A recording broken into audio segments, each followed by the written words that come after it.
I might wait 1 or 2 more minutes to see if a few more people hop on, but we are so glad that you're joining us tonight. If you will make sure that you are muted, that really helps with background noise. We will have time at the end for questions, and you can always type in a question in the chat so you remember as well.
All right, well, we're going to go ahead and get started. My name is Whitney, and I am the program director at the Down Syndrome Partnership. And we are so excited to talk about Friday Frocks tonight. This is a grant funded program in collaboration with TCU's OT department. And so we have Dr. Grace Franco, who will be presenting on the OT perspective about the program. And this is going to be a general overview of the program to give you more information. And then we will talk about the application process and what next steps are. So thank you so much for being with us. And I'm going to hand it off to Dr. Franco. Hi, everybody. I'm going to share my screen. I'm just going to get this going, put this in full screen. Can you see that? All right. Okay. Awesome. So I'm super excited to be here tonight to talk about the Friday Frogs program, which is a college life skills program in partnership with Texas Christian University's Occupational Therapy Department.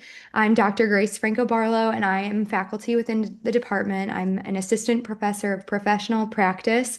And we are a new department on TCU's campus. We're in our first year with students, and it's been a great year going so far. But we're super excited that we can partner with the Down Syndrome Partnership to create a program that will bridge TCU to the Down syndrome community. Just a little bit about myself. I'm a Texas Christian University graduate. There was not an occupational therapy program when I graduated from undergrad at TCU, and so I went on to grad school elsewhere. And during grad school and my time in clinical practice, I worked with a nonprofit in St. Louis called the St. Louis Arc, which is part of the National Arc Organization, but it was the city's specific agency for individuals with intellectual and developmental disabilities. And I partnered with their transition program to develop an independent living skills curriculum.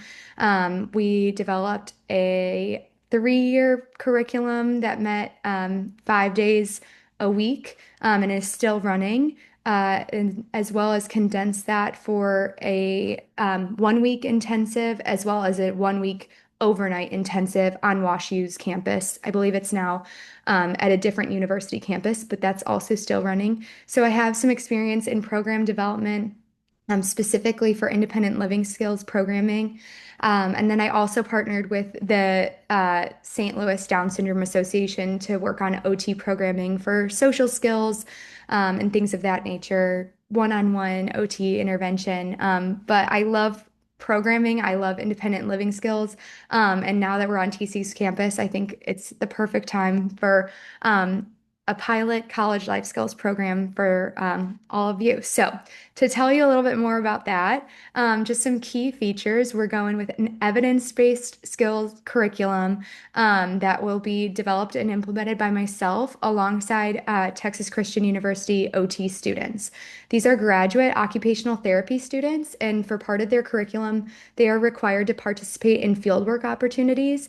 And so this would be one of their fieldwork opportunities, 3 occupational therapy students will be supporting us this spring with the potential for 3 or more in the fall. And they will be integrated into the curriculum. So, to give you some more specifics about the key features, this is a person-centered program, and so that goes into the planning as well as the intervention.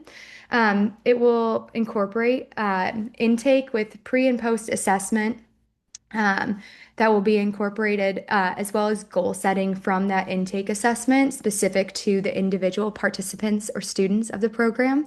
And that will integrate a care partner perspective. So, if you're not familiar with the term of care partner, we want our participants to incorporate a loved one, a parent, a grandparent, a friend, a sibling, someone who supports them in their care and their goal setting to be integrated into the assessment process so that their perspective is incorporated and they can support them through the program and thereafter.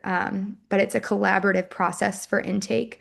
And so, as I mentioned, we have the 3 OT students, myself, and as well as a Down syndrome partnership representative for these sessions. And so the ratio will at least be a 1 to 3 for instructor to participant.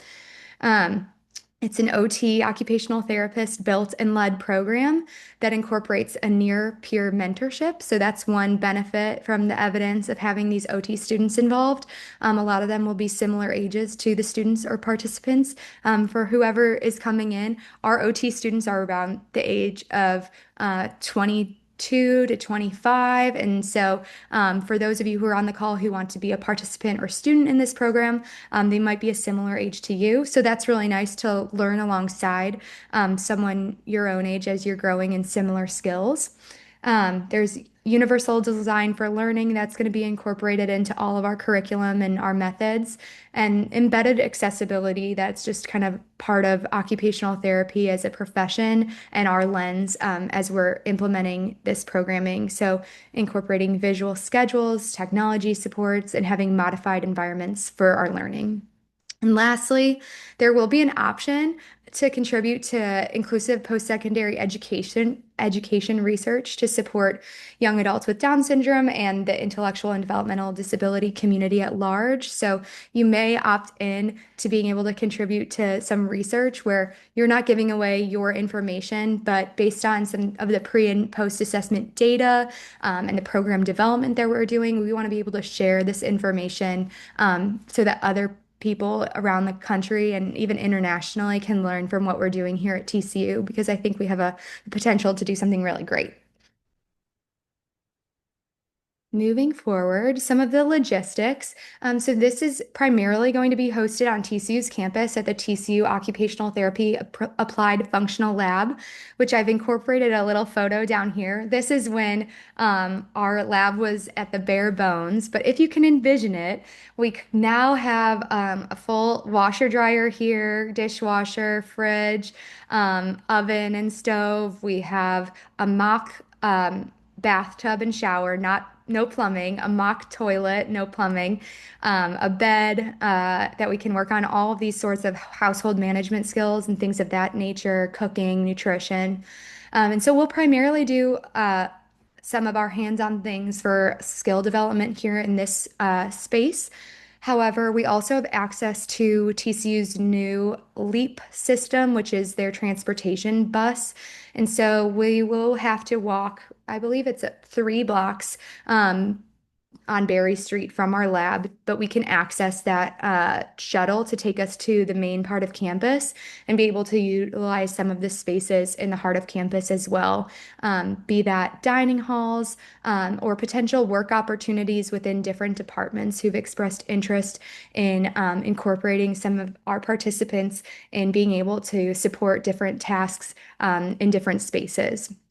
And so to share more, these sessions will take place in the spring and then the fall. So it starts in the spring in 2026 here next month. We'll have 6 sessions per semester. And participants are going to be limited to 1 semester at this time for this grant-funded programming. It'll occur from 9 a.m. to 3 p.m. on the following dates. So February 27th, March 6th, March 27th, April 10th, April 17th, and May 8th. And then we will be determining the fall dates here in the near future. Um, and then the cost per person for the semester for the 6 programs would be $150 per person. And just to put into words our mission and vision for the program. So, Friday Frogs is meant to empower young adults with Down syndrome to build skills that supports readiness for young adulthood. So, it's grounded in occupational therapy principles and TCU's commitment to value-centered education. And so, the program provides individualized, strengths-based experiences that promote independence, participation, and meaningful engagement in adult roles. And all of those roles are going to be person-centered and learned through our assessments. And then the vision for Friday Frogs envisions a future in which young adults with Down syndrome are prepared, confident, and supported to pursue purposeful lives as students, employees, and community members, thriving through inclusive opportunity and meaningful participation in society.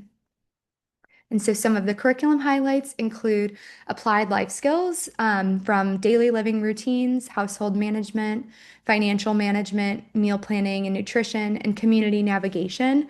When we are speaking of community navigation, we're talking specifically about campus community navigation. And so we will be staying on campus during these programs, but being able to navigate even the shared spaces of our campus community with supervision.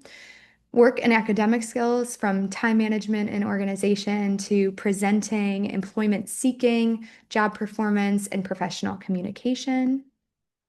Self-advocacy and self-determination skills from conflict resolution, resource navigation, self-awareness, goal setting, problem solving, and choice making, and social participation and belonging. So, connection with near peers, starting with those occupational therapy students, as well as hopefully more connections across campus with the potential to participate in campus activities or events that are being supported during our programming days.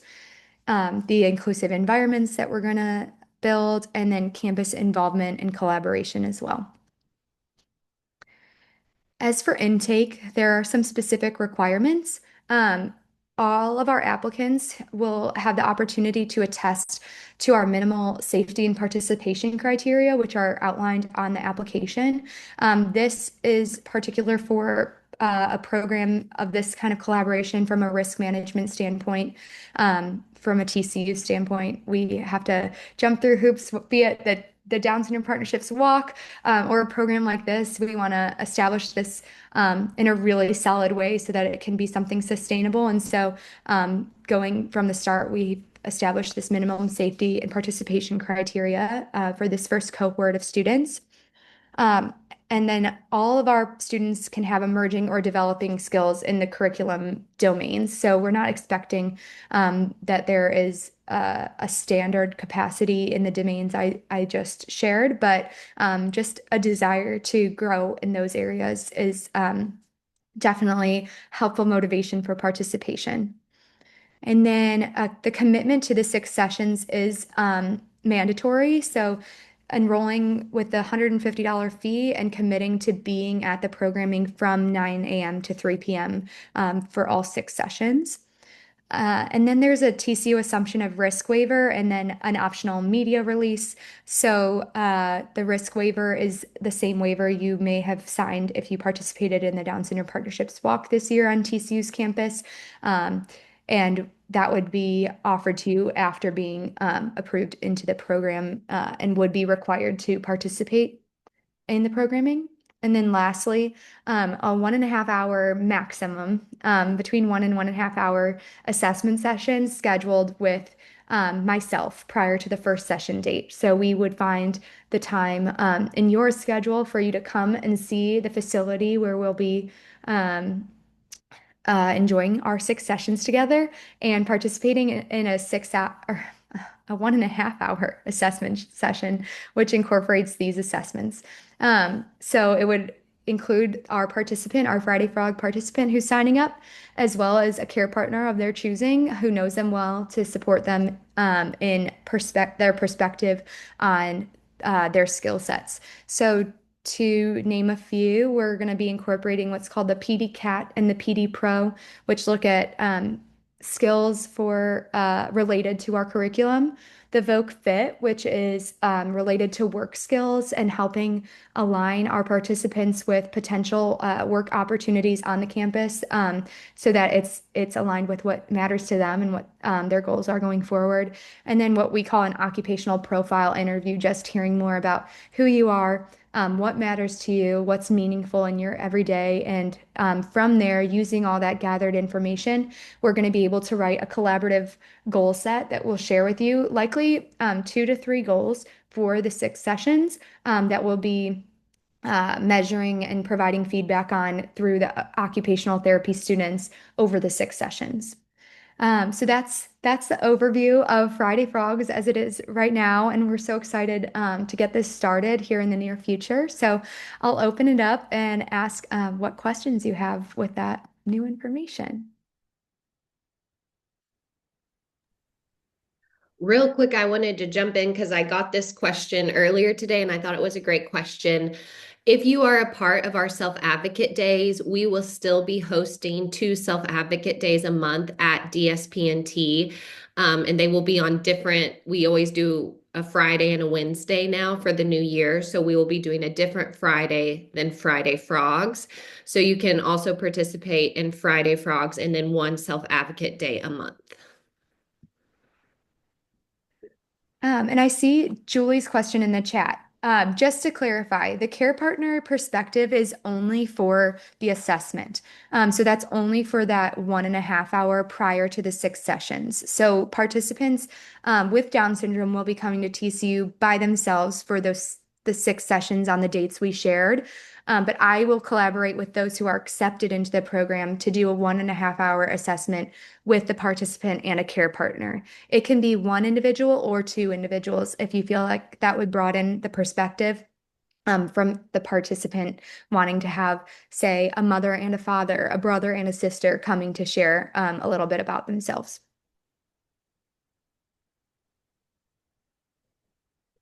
And just to talk about timeline, I will send out the application tomorrow, and the deadline to fill out the application will be next Friday, January 23rd. So you'll have a week to check those dates, make sure that you can come to all 6 sessions.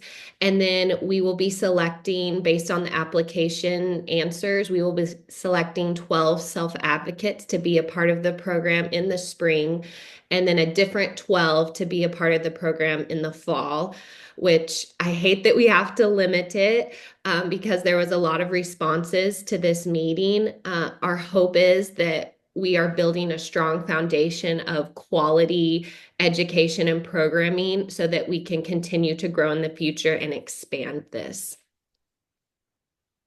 I see that Crystal also asked elaborating on what a typical schedule of the day would look like. So I'm currently working on the curriculum development right now, but we're probably going to be working in block segments. So in the morning, we'll likely be working on activities of daily living or instrumental activities of daily living is what we call them. Either or. So activities of daily living might be related to hygiene, related to eating, things like that, with instrumental activities of daily living being things like financial management, nutrition, cooking. So we're going to bring those together in the lab to have some skill development, applied skill development in the lab space, the OT lab. From there, we will either do a lunch where we are traveling onto campus to do a lunch in one of the dining halls where you'll be applying the skills of using the nutrition we just learned about, doing some money management to have that budget of, say, $15 for your lunch, and having to spend that and make good decisions in the dining hall, versus maybe the next session we would be in the lab space and cooking a nutritious meal and working on that skill. So we'll alternate every week between going to a dining hall versus making our own food. And then in the afternoon, hopefully all of the departments that have offered interest in supporting some work skills would be have the same availability for an afternoon block for a work hour, where likely, given the ratio currently, you'd have one instructor and three participants going to a specific department and working on a specific job task together collaboratively, or there might be multiple tasks in that department that they can work on with the support of the OT mentor there. And then we would be coming back to the lab to close out the day with likely another applied skill course. And then in the morning and the evening, we'll be doing a goal check between the instructor and the participant to see what you did today, how it related to your goal, and what we can plan on doing in the next session, focusing on for specific skill development. Uh, so working on that block schedule, and when you have been admitted, we'll be able to give uh, the full picture of the 6 weeks closer to that date. Looks like, are you selecting 12 now and taking new applications in the fall, or selecting both now, Whitney? Yes, so a question on the application is, would you prefer the spring or would you prefer the fall? And if you don't get your first choice, are you still interested in the program? So I would encourage all of you to apply if you are interested in the fall. We don't have the fall dates yet, so we would put you on a list, and then as the dates come out, we would reach out to make sure that you can still attend all 6 of those dates. But we will be selecting 12 now and then have potential selection for the fall, but confirm as we get the dates, if that makes sense. And then Judy asked, yes, there is we can send out a recording. I'm going to make it private, and I just ask that you don't share it to anybody that just don't share it, because we are trying to keep track of who has registered for this program. And so I will be sending it out to everybody that registered. Crystal asked about job skills. And so that's one thing about this Voc Fit assessment and the assessments we'll be doing is that we want to look at what skills our students and participants already have and what we could do, what we could build on.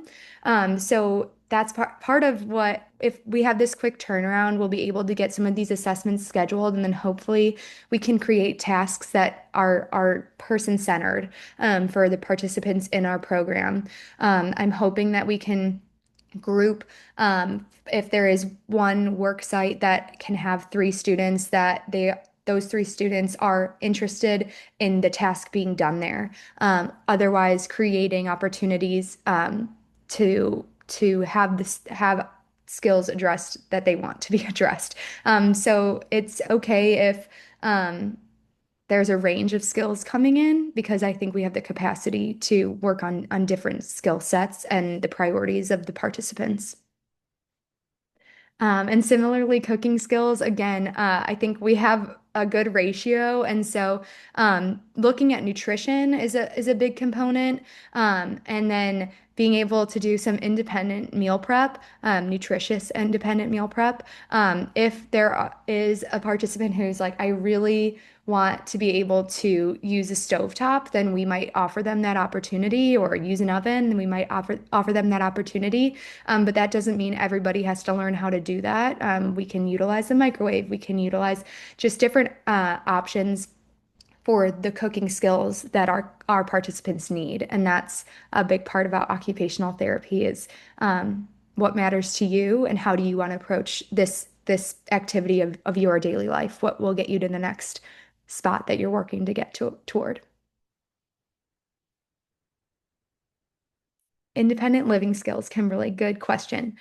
So again, we're gonna be the PD Cat and PD Pro that I had in my that little assessment list. That's looking at the skills that you already have. So we'll say, okay, this is what you already know how to do. We're not gonna try to teach you to do that a different way. We want to know how you can progress further, whether that's in managing your own home, getting around a new campus that you're not really familiar with. How do you use maps, even in one specific place, like a TCU's campus? You can use Google Maps to get around where you need to go. So things that you could do on TCU's campus, but then hopefully those skills could take you back outside of TCU and do good things when you're not at TCU as well. Do you anticipate collaboration with employers or TWC to place participant in employment positions? That's not the priority of this program at this time. It would be amazing if we could grow and get to that point. This is definitely a pilot program, and so right now we're just looking to collaborate within TCU's campus to start working on those skills and start creating a strong foundation at TCU. And then are you able to accommodate celiac in meals? Um, yes. So you will notice on the application that one of the minimum participation criteria, safety criteria, is that our participants are able to manage their medical needs, their allergies independently. It's from a risk management standpoint at TCU. We want our students to be able to do that independently. However, accommodations from a grocery order, or I know the dining hall has the capacity to service different allergies. The dining halls we'd be going to are a buffet style. So from a cross-contamination standpoint, I haven't. I'm not so familiar with the parameters there, but I know that individuals with celiac do are serviced through these dining halls. So that's something we could look into further. But if you as a participant are aware of your medical needs and your allergies, and you can advocate for that, you also have a an OT peer or the instructor myself who, if you want that guidance to double check on something in the dining hall setting, we can help offer that reassurance, but it would be on the participants from a safety perspective.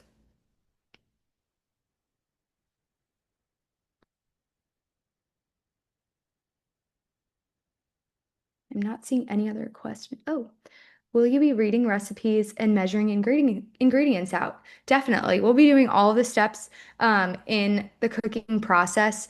We might be measuring, we might be reading recipes, we might be utilizing visual recipes if you've ever utilized those before, and collaborating together as a group to think of what sort of meal we want to prep on the weeks that we do have meals that we're cooking together. So we're going to be doing all of the steps of picking out the groceries, doing the meal, and enjoying that together. What kind of screening or training will you provide to TCU students working with participants, and how are they selected? Yes, so these are TCU graduate occupational therapy students. They're in a doctorate program. They have received their bachelor's degree, and they were admitted into our program based on our qualifications. So we are a competitive program, and we screen our students to align with TCU's values and with TCU's credentials. So all of these students have chosen to pursue a 3-year degree, doctorate in occupational therapy, and they have 2 semesters of coursework under their belt. They're also in a developmental pediatrics course and an adult physical disability course, and they've had multiple experiences working with different individuals in different settings who benefit from occupational therapy services. They've had to have a minimum of 30 hours prior to even stepping foot into a program. So we feel very confident about their capacity to support this program. And they will be working alongside me in being oriented to the program, in catering towards the person-centered approach of the goals that have been established for each of the participants who are coming to the program. And if there are any issues, I am the one who is making sure that all gets sorted, because this is also part of their field work, which is an evaluated process. And I am the coordinator for fieldwork. So if it's not going well, they're looking to me. So all of the three who have decided to join us are some of our our best students, and I'm really excited. They each have different experiences with individuals in this community, and they're really excited to be a part of this as well. Any chance of incorporating public speaking through the communications department as a job skill? I love that idea, Lauren, and I'm hopeful that that could be an opportunity, potentially having someone from communications coming in to teach some skills on that front. But I do want us to be able to do some presenting. That is one of the skills that I noted on our curriculum page. So if that's something that's important to you, then that's something that could be part of your time with us as well, given that we want to work on things that are most important to you in the realm of college life. And you noting the communications department is definitely related to college life. Speech services are not currently available. I would love for there to be more departments integrated into this in the future. Right now, it's definitely occupational therapy based and more skills for participation in routines and activities related to college life. And then, is there an age range you are looking for, other things you are looking for in a participant? I know our minimum is 18. Whitney, was there a cap on the age range? No, they just have to be minimum of 18 years or older. hmm and so things we're looking for in participants is just looking for participants who want to work on skills of independent living, employment, or potential post-secondary education. So more education after graduating from high school. So a lot of you may have heard of different colleges that have programs where you can live on campuses. A lot of you are probably looking for the opportunity to work. And maybe looking to be more independent in your home or possibly live on your own or with a roommate. And so we just want to have participants who that's something, any of those three categories are important to them. And we want to see why that's important and hopefully be able to support those goals. As you develop the program throughout the future years, is there a chance a current participant could join the program in a few years again? I love that idea, Lauren, and I hope that that's a chance. This year, that's not a possibility, but that's absolutely. It's not a promise because I don't know where this will go or all the factors that go into that. But I would love for this to be a longer program for those who join us because I know that a lot more can be done in more than just 6 days together. So hopefully this will be something that we can expand and we would not leave these participants who started with us in the first year out of that because we were so grateful that you were excited to be with us.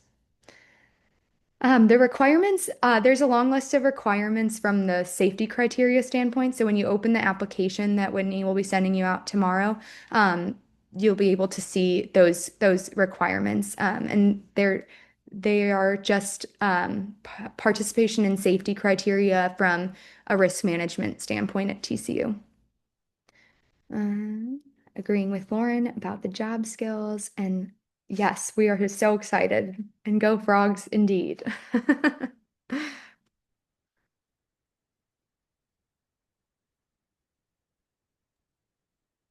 All right. Is there any more questions? And there's also, as you think on this, feel free, you can send me questions and I can connect you with Grace or I can answer them if I know them. So feel free as you think this over, or if you look at the application and need some clarification to reach out. We are super excited. So I will be sending the recording and the application tomorrow. Again, you have a week to apply. The deadline will be next Friday. And then we will notify you the following week if you've been selected. That way, Grace has enough time in February for the initial assessment. All right. Any other thoughts?